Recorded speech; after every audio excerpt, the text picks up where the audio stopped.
Alright, what's up trainers? I'm super happy to see you here and welcome to my first video. Welcome to the Angry Eyes region. For the first time ever, in the long history of Pokemon, since 1996, we will be revisiting Kanto. For real though, there was a trend of talented artists recreating the OG starters, so I thought hey, why not? Throughout this series I will be remaking Pokemon designs as well as some of my existing redesigns, introducing brand new type combinations, and compassing competitive viability with every Kanto mon. I'll be showcasing the development of my ideas, inspirations, and elaborating my thought process. In today's video I'm recreating the base stages, in my next video I'll do the awkward middle evolutions, and my third video will cover their final forms. So be sure to like and subscribe if you have pointy ears, angry eyes, and horns. You're probably Satan, so please go see a doctor. And drink water today. Please. I've been a casual fan of the game since I was a Toxel, but whether you're a shiny hunter, TCG collector, or a small YouTube channel, Pokemon offers diverse entertainment for everyone. However, most of us can't deny that our first adventure into this magical world began in Kanto.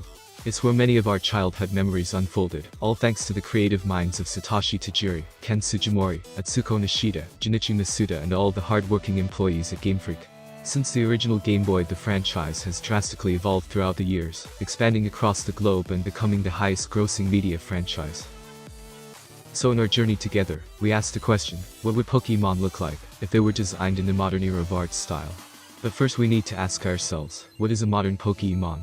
It's effortlessly clear to see the difference between a Gen 1 Pokemon to a Gen 8 Pokemon. Modern mons are incredibly vibrant and expressive, where old designs are commonly a few shades. This is due to the Game Boy Color's limited capacity to only handle 56 colors. But as technology evolved, so did the designs of Pokemon. I'd say with the release of Black and White is when Pokemon designs have been redefined into an invigorating new style of art. Every region offers different methods of executions for visualizing new concepts, whether it be Mega Evolutions, Z-Moves, Dynamax, or this. Every game offers a unique experience with lovable Pokemon to strengthen the bonds throughout your expedition. Before I begin, I just want to say that in no means am I fixing or improving these designs. I truly believe that Atsuko Nishida and Ken Sugimori did a tremendous job of fabricating everlasting Pokemon designs that'll forever be imprinted onto our hearts. This is merely a fun exercise that I hope you will enjoy. Every region begins with the three most marketable Pokemon, the starters. So naturally we are starting things off with number 1. Have you ever wondered what Bulbasaur is supposed to be? A dinosaur? A cabbage? Nicolas Cage. During an interview between Atsuko Nishida and Ken Sugimori, he confirmed that the Bulbasaur line are in fact inspired by frogs. So I will be conferring features to make it appear more frog-like. A while ago I watched a video of James Turner drawing Vanillite while being interviewed. One of the questions he was asked was, how do you define the overall Pokemon art style? If there's keywords to it, what are they at this point? And he replied with I would say an important thing is that every Pokemon you feel like you can be friends with. My ultimate objective is to incorporate his philosophy into my art, and remaking the previous designs into the more rounded and cuddlier proportions that we are familiar with today. The pose shows how the bulb on its back declines its mobility, so it will often sit around in one spot, sleep or wait for its caregiver to pick Bulbasaur up and move it. The leaf on its head is expressed on many newer grass types, such as Turtwig, Petal, and Grookey. I tested different concepts of the random patterns covering Bulbasaur's body, but decide to remove them to prevent overcomplicating the design, especially as a first-stage Pokemon. It's essential to keep the base form simple, so I decided to add little red cheek dots to substitute for the missing patterns. The cheeks are little sacs that will fill with toxins as it matures, and it will become more prominent throughout its evolutions. I changed the color scheme from teal to a nice bright green, to disperse an energetic and lively grass-type Pokemon. It's also a nice little nod to the title of the original game, Pokemon Green. In my Bulbasaur remake, I think the most prominent design change is removing the poison type. My belief is that by eliminating stab poison type moves, it will dispense the player with a challenge during the early game. But don't worry, Bulbasaur is still all about kicking grass and taking names.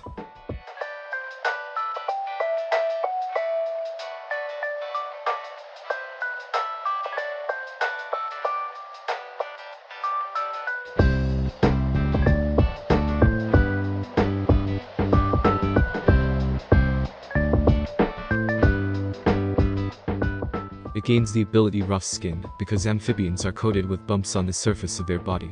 Effect Spore is a reference to how touching some amphibians can leave you in a poison, paralyzed, or fatal state. His stats favor a specially defensive role, while being vulnerable to physical damage. Bulbasaur carries a seed on its back right from birth. As it grows older, the seed grows larger. Bulbasaur can often be found napping in bright sunlight on hot days. The shiny is based on tinted yellow leaves during moisture stress, which is contributed by either overwatering or underwatering your plants. Plants are weird, man, but I love them. You're going to notice that the Charmander being developed in the video is totally different than the final results, so I will clarify why. A while ago somebody commented how my Charmander looked like it was on crack. And I resolutely felt like this version of Charmander appeared as if a Charizard was cosplaying as Charmander, like it reminded me of one of those plushies. I looked at modern lizard Pokémon designs such as Helioptile, Salandit, and Sobble and aimed towards something similar to that. While making inherent changes to the design, the pose remained the same, because I felt like it gave off a mischievous and playful personality. Like it looks like something that would burn you then run away and hide.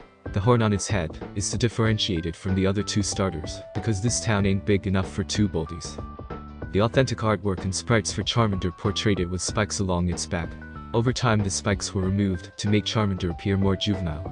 So I wanted to add the spikes as a little throwback to the OG art. I added details to the tip of the tail to resemble a match, so if the tail flame goes out then it won't faint. It just has to rub its tail against any grainy surface to reignite the flame. Charmander is based on the red spotted newt, so I attached two little polka dots along its tail as a fun reference. Although I made Bulbasaur green, I feel Charmander's orange is stapled into people's brains, especially those who grew up with the TV show. However, its shiny will be red.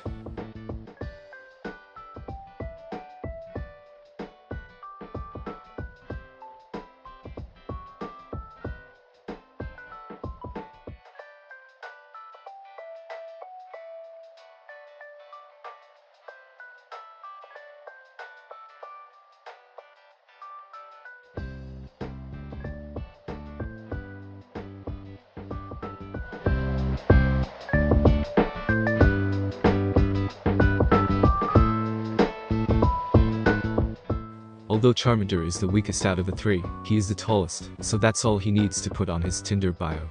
Charmander's tail is similar to a campfire. It smells like burning charcoal and smoke, hence the ability White Smoke. Airlaid is maybe a little too OP as an ability for a starter, but that's why it's a hidden ability. Charmander is the fastest out of the three, and its stats focus on its special attack. The flames that burns at the tip of its tail is an indication of its emotions.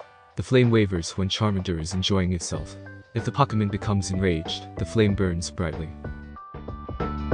The shiny is inspired by the red salamander, which is a declining species due to habitat loss, and is now listed as endangered in Indiana. So encountering a shiny is immensely rare. Squirtle is cool as duck, man. I strongly feel like this evolution line will be a fan favorite, if it's not already. I used Turtauga as inspiration and adapted its sea turtle presence to the redesign. Funny enough, Turtauga actually made its first appearance in 1997 on a Japanese magazine called Microgroup Game Review, years before it was officially announced. Despite popular belief, Squirtle is not half squirrel. It's actually Nicolas Cage. Its Japanese name is Zenigame, which translates to money turtle, because their brown shells resembled coins from the Edo period. Funny enough, in 2001, Squirtle received a regional form. It was a $10 Queen Elizabeth coin. In my redesign I added a swirl on the shell to represent Zen. The shell itself plain and clean, akin to Churro. I wanted to keep things simple while portraying an amiable personality into the pose. It's believed that encountering a Squirtle will grant you with a lifetime of good fortune and happiness.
Squirtle is given shell armor, because it's a turtle.